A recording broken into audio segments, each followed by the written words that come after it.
You still go by Colton, Clara said, her voice low and steady, or do you prefer Vex like you did back in Montana? The gang leader's cigarette froze midair, the laughter from his crew died in their throats, and the crowd's silence tightened like a noose. In that moment, the old woman with the cane wasn't just another passerby, she was the storm he never saw coming. It was just after 2 o'clock on a Wednesday afternoon in Monroe County, Alabama, when Clara Jennings stepped out of Harlan's Market with a canvas bag tugging at her elbow.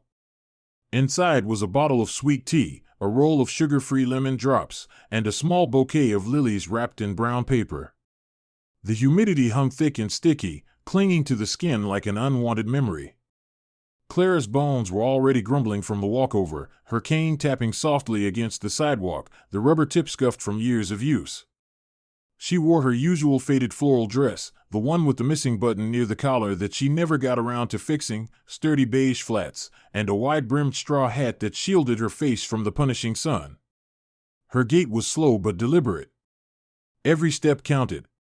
What she didn't expect to find, parked at an angle outside the store like they owned the whole town, were 3 motorcycles, their chrome glinting, engines ticking as they cooled. The riders lounged nearby, leather vests embroidered with the skeletal emblem of the Steel Vultures MC. They leaned against the brick wall of Harlan's, laughing too loud, smoking cigarettes, and sizing up everyone who walked by. They weren't strangers to Monroe. Folks had learned to cross the street when they saw those patches. Not because they were killers, but because they wanted to be feared. Clara had clocked them on the way in. She didn't flinch then, and she wasn't about to now. She'd stared down far more dangerous men in far more dangerous places. But even so, as she approached the curb, keeping her eyes low, one of them barked a laugh and said just loud enough for half the block to hear, "Well, look at this." The Smithsonian let one get loose. Another snorted. "Where's your tag, Grandma? You escaped the History Museum?" The third, a younger man with a nervous jaw twitch, coughed mockingly to imitate the faint scraping sound her cane made against the concrete. Clara stopped. Just one beat. She didn't turn. She simply adjusted her grip on the grocery bag and moved her cane half an inch forward. "You see the way she hobbles," one of them muttered. "Probably still remembers the Civil War." They laughed. Not kindly. Then the largest of the 3, the one with sleeves of faded ink and a thick reddish beard that had been braided at the tip, spoke up. "Nah," he said, pulling in a slow drag of smoke, "that right there is a relic. Like something out of black and white TV." He grinned around the cigarette, like he'd just crowned himself king of clever. Clara turned then. Slowly. Her face lifted beneath the shadow of her straw hat, her dark eyes fixing on him with a look that was neither angry nor shaken, but something far heavier. The kind of look that quiets a room without saying a word. "Excuse me," she said, her voice steady, as if she were asking someone to pass the salt. The big one smirked, smoke leaking out the corner of his mouth. "You heard me, Grandma. You're a relic. Time's passed you by. You ought to be at home watching soap operas, not waddling around town like you matter." His buddies chuckled, nudging each other. The youngest let out a low whistle, like he thought this was about to get interesting. But Clara didn't shout. She didn't scold. She didn't even raise her chin. She just let her bag swing gently in her hand and shifted her weight. "That's where you're mistaken," she said, voice still smooth and calm. "You think you know who you're talking to. But you don't." The big one stepped forward, the smirk still on his face but his eyes narrowing slightly. "Lady, you lost or something? You want to call your grandkids to come get you?" She tilted her head, ever so slightly. "Tell me," she said, her voice dipping into something quieter, so quiet the others leaned in without realizing they had. "Do you still go by Colton Briggs? Or do you prefer Vex these days?" The laughter stopped. It didn't fade. It stopped. Like someone had hit a mute button. The man with the beard with Colton froze, the smirk dying on his lips. His eyes twitched. The cigarette dropped, forgotten, between his boots. His crew glanced at him, then at each other. Clara took a step forward, slow but deliberate. Gallatin Valley, she said, barely above a whisper. Montana. 1994. The burned-down shed off Route 60. You remember that? Colton's jaw clenched. His hands balled into fists, but he didn't move. Not yet. I remember, Clara continued. A missing girl. Blood on the floorboards. A half-burned boot print. No arrest. No suspect. But one name kept coming up, Vex. No last name. No home. Just a ghost. How the hell do you know about that? He asked, his voice suddenly hoarse. I'm just an old woman, Clara said, her eyes still locked on his. With a long memory. And friends who used to go places you hoped they'd never find again.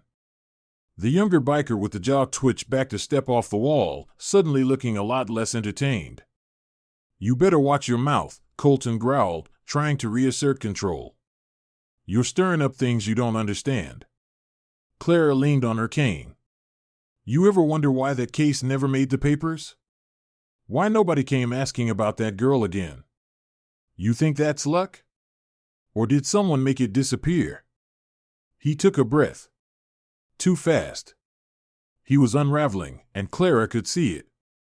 The way his hands hovered near his belt, the way his weight shifted, preparing to move, to flee, to fight. She'd seen it all before. I don't need to raise my voice, she said softly. I don't need to threaten you. Men like you, loud, careless, forgetful, you always give yourselves away. You're bluffing, he snapped. You're sweating, she replied. That's when a car slowed across the street. A woman inside was already filming. Two teenagers had stopped near the vending machines, whispering. One of the store clerks leaned against the doorway, his apron still damp from dishwater. The air had changed. The heat still pressed heavy, but something colder moved beneath it. I'm not here to ruin you, Clara said. But you chose the wrong day to mock someone with gray hair and a cane. She took another step. And if you think no one's been watching all this time, you might want to think again. Phones were out now, held steady. No one laughed. No one spoke. They just watched as a 68-year-old widow stood still as stone while a biker gang's leader began to come apart at the seams. And that was just the beginning. Colton Briggs hadn't moved. Not really. Not since Clara Jennings said his old name like it was a church bell ringing straight through his ribcage. Vex. A name he thought he'd buried under 2 decades of road dust, burner phones, and false IDs. But she'd said it like it was still fresh on the page. And now the heat outside Harlan's Market felt different, closer, heavier, like the air knew something no one wanted to say out loud. Clara didn't gloat. She didn't press.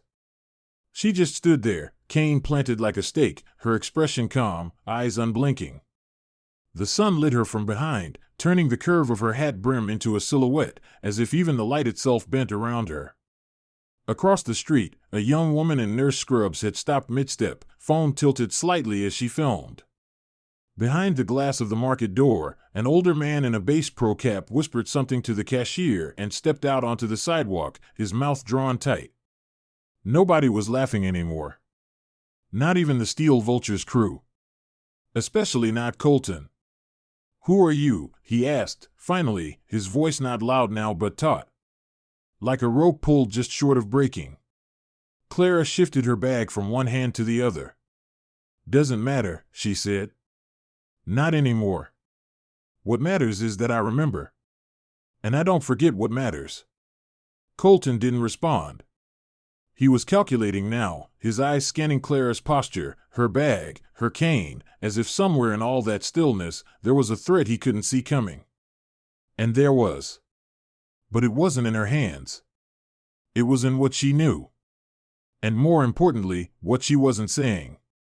The first siren wasn't loud. Not at first.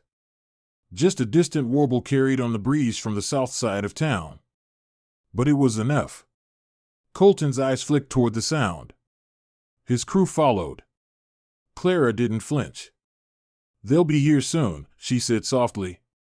You can run if you want. Or you can let this play out like a man who knows the past doesn't stay buried.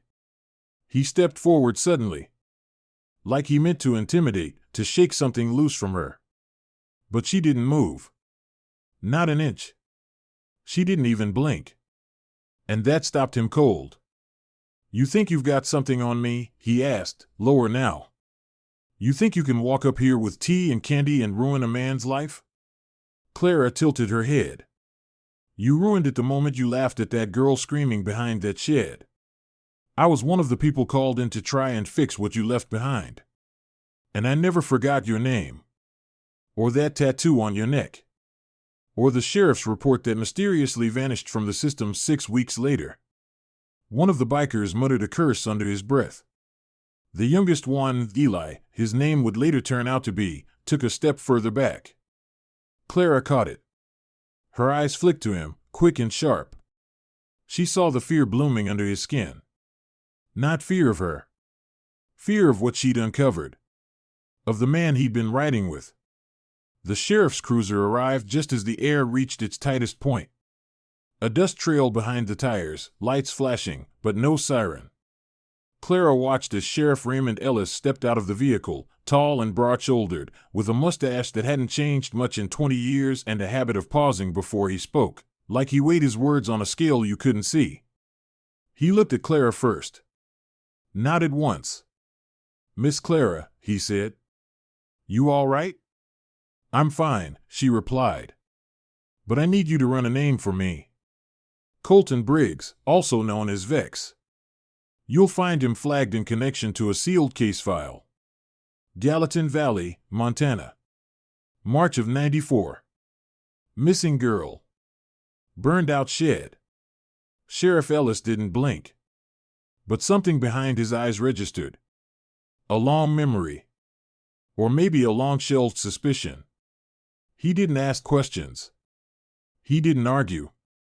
He walked back to his cruiser and started typing. For the next 4 minutes, nobody moved. Not Colton. Not his crew. Not the half-circle of townsfolk that had gathered on the edge of the sidewalk, phones still up but voices down.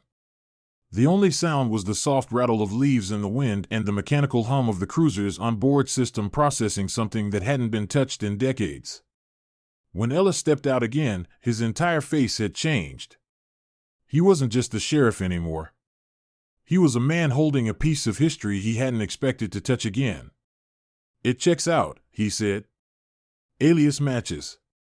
File sealed, but the record's still there.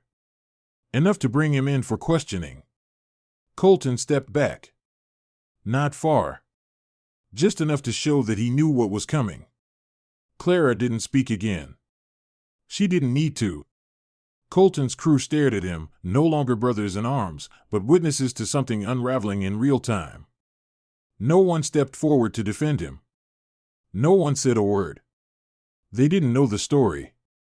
But they knew it was bad. This ain't over, Colton muttered, one last puff of anger clinging to his tone. Clara gave him a long look. Not with hate. Not even with pity. Just with the weariness of someone who'd carried the weight of a name too long. It was over the moment you laughed, she said. All I did was remember. Sheriff Ellis placed a hand near his holster, not threatening, just ready. You can come quietly, he said. Or you can make a mess. But either way, we're talking. Colton didn't argue. Not really. He just dropped his cigarette, ground it out with the heel of his boot, and let Ellis guide him to the back seat. The door clicked shut like a punctuation mark. Then came the silence. Not the heavy, waiting kind from earlier, but the stillness of a truth settling into place. Clara turned back toward the sidewalk, where the people of Monroe County stood like they'd just witnessed a ghost speak. They had. In a way. Because none of them, not the cashier, not the teenagers, not even the nurse with the phone, had known that Clara Jennings had once been part of Army intelligence. That she'd spent her 20s and 30s decoding enemy chatter in Berlin and tracking human traffickers in Bosnia. That by the late 90s she was running domestic counterintelligence operations in D.C. and Phoenix, building profiles, piecing together movements, infiltrating militia networks before they could grow teeth. She hadn't needed a gun. She'd had a notebook, a memory sharper than a razor, and the ability to make people forget she was even in the room. She'd been one of the few black women in her unit. The first in her cryptology class. She'd been called Ghost, Whisper, Hawk. She remembered names. She remembered scars. She remembered every unfinished case that crossed her desk, especially the ones that went cold. The shed in Gallatin Valley was her last field file before retirement. The girl had been 16. Blonde. Last seen getting off the school bus. The scene they found was pure silence, no body, no final call. Just a necklace in the ashes and tire tracks leading away.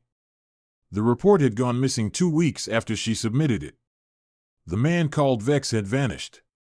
But Clara had memorized the whole thing. She hadn't planned to ever use it. Hadn't thought she'd need to. But some things don't stay buried, especially when the past is arrogant enough to stand in front of you and laugh. That night, the town didn't sleep much. Videos made their rounds. Conversations buzzed. And the name Clara Jennings started to carry a weight it hadn't before. Not because she asked for it, but because truth, when it finally surfaces, demands to be heard. And she, like always, had simply remembered what mattered. By nightfall, Monroe County had already turned Clara Jennings into a whispered headline. Her name passed between gas pumps and porch swings, from the aisles of Dollar General to the benches outside the First Missionary Baptist Church. Folks didn't shout about it, they leaned in closer to talk, like truth carried a new kind of weight. The videos had gone around already, Clara standing firm, Colton Briggs folding in on himself, and Sheriff Raymond Ellis walking him to the back of the cruiser with the kind of authority that didn't require raised voices. No handcuffs. No shouting. Just the quiet kind of reckoning that made men like Colton sweat. But Clara didn't stay to watch the aftermath. She didn't linger when the crowd parted or when the phones went down. She didn't want the attention, didn't need the validation. Instead, she made her way home, slow and sure, cane tapping the sidewalk like a soft drumbeat of memory. When she reached her little white house at the edge of Monroe, the lilies in her front bed were still open, reaching for the last bit of sunlight. She stopped, brushed the dust from a leaf, and smiled faintly. She had no intention of becoming anyone's symbol. She was just tired. And she had lilies to water. The next morning, Clara sat on her porch with a mason jar of sweet tea resting on her lap. She wore the same straw hat, though the breeze tugged at it now, and her faded floral dress looked a little crisper in the morning light. She rocked gently in her chair, the creak of the wood blending with the cicadas. She wasn't thinking about Colton. Not really. She was thinking about the girl, the one from Gallatin Valley, the one no one ever found. Her name had been Emma. 16. She loved horseback riding and used to keep her hair in a ponytail even when it tangled. Clara didn't remember the details because they were on a file. She remembered because she'd sat with that file for weeks, trying to piece together what had gone wrong and who had made it disappear. Files could vanish. But Clara's memory never had. The creak of the gate pulled her from her thoughts. A young man stood there, nervous, hands shoved in his pockets, no leather vest, no bike in sight. It took her a moment, but she recognized him. Eli. The one with the jaw twitch. He'd been there, 2 steps to the left of Colton, when everything had unraveled. "Morning, ma'am," he said, almost too quiet to hear. "Can I talk to you for a second?" Clara nodded, motioned toward the step. "You can lean if your knees won't hold. Just don't trample my lilies." He took the offer, settling awkwardly onto the bottom step. He didn't speak at first, just stared out toward the street, like he didn't quite know what to do with his hands. "I didn't know," he said finally. "What he did. I mean, I knew he'd done stuff, but not like that. Not that kind of stuff." Clara didn't reply right away. She let him sit in the discomfort. Then she said, "That's the thing about riding with wolves, son. You might not see the teeth, but eventually you'll smell the blood. Eli lowered his head. I left the crew. Took the patch off last night. I don't want to be part of something built on lies. Clara steadied him. He was young. Not stupid, just blind in that particular way young men could be, chasing purpose without checking the cost. Then don't just walk away, she said, her voice even. Do something better with what you've learned. Tell the truth, even when nobody wants to hear it. That's how you undo men like Colton. Not with fists, with truth. He nodded, slow and grateful. Thank you, ma'am. It's Clara, she said. Miss Clara, if you're feeling formal. Now go before my tea gets warm watching you figure out your future. He stood and gave her the smallest smile. It wasn't full of confidence yet, but it was honest. And that was a start. Later that afternoon, a blue sedan pulled into her gravel drive. Clara didn't move. She'd seen the Atlanta plates from her seat. She already knew who it was. The screen door squeaked and out stepped a tall woman in her 30s, polished and wide-eyed. Marissa Boone. Her niece. Auntie Clara, she called out, holding a large purse like it might shield her. I just saw a whole write-up about you on the internet. There's even a clip from some local news blog. You cracked open a cold case like it was breakfast. Clara sipped her tea. I didn't crack anything. I just remembered what mattered. Marissa stepped closer, eyes full of things she hadn't known she didn't know.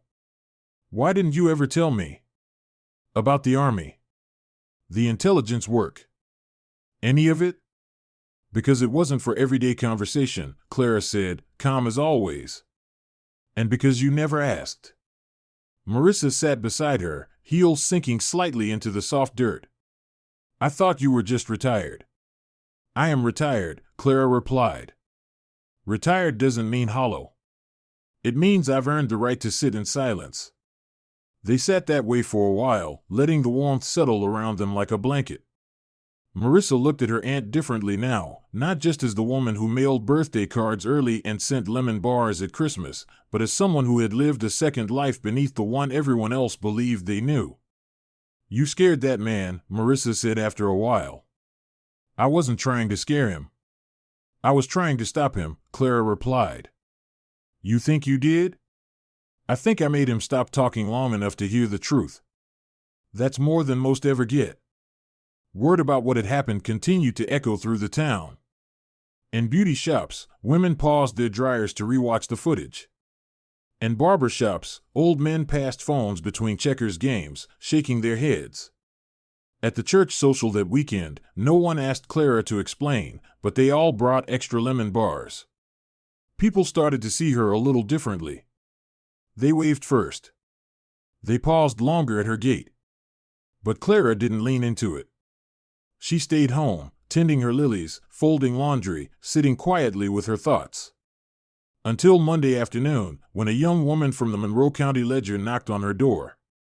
We'd love to do a full story, she said brightly. Pictures, interviews, a feature on how you brought down a criminal with just your memory. Clara looked at her for a long moment. Then smiled politely. No, thank you. I don't need my face in gas stations.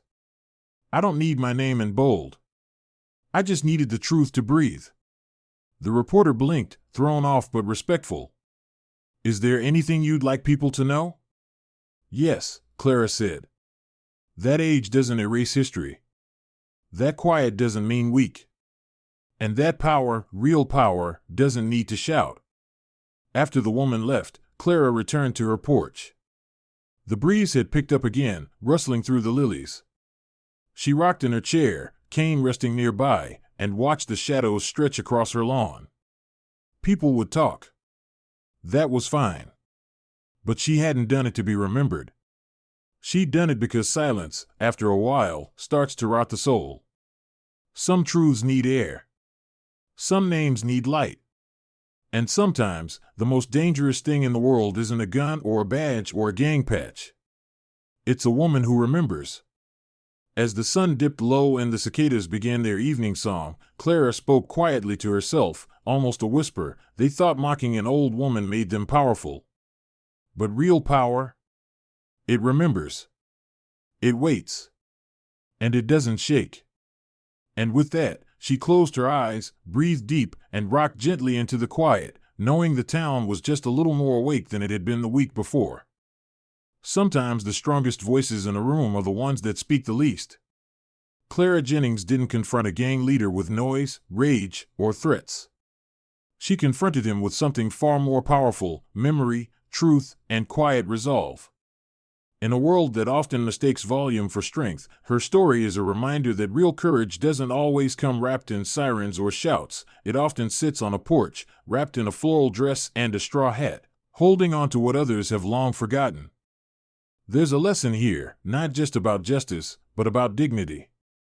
We live in a society that too often overlooks the elderly, underestimates women, and ignores those who speak softly. We assume the quiet ones have nothing left to say. We think gray hair means weakness, and a slow walk means irrelevance. But Clara's story teaches us that strength can be still. It can be silent. It can bloom in a garden full of lilies or walk with a cane through a grocery store parking lot. So here's my advice to every listener out there: no matter your age, never underestimate the power of the truths you carry. The things you remember, the injustices you've witnessed, the stories you hold inside, those are tools. Weapons. Shields. They are not forgotten unless you choose to let them fade. And to the younger generation, when someone older speaks, slow down. Listen. Because they've seen more than you know. They might be the very people holding the missing pieces of a puzzle no one else can solve. And if you're ever the one who's laughed at, brushed off, or underestimated, remember Clara. You don't need to scream to be heard. You don't need to fight to be respected. Stand firm. Speak clearly. Let truth do the heavy lifting. To everyone who stayed with us through Clara's journey, from the heat of Harlan's market to the stillness of her porch, thank you.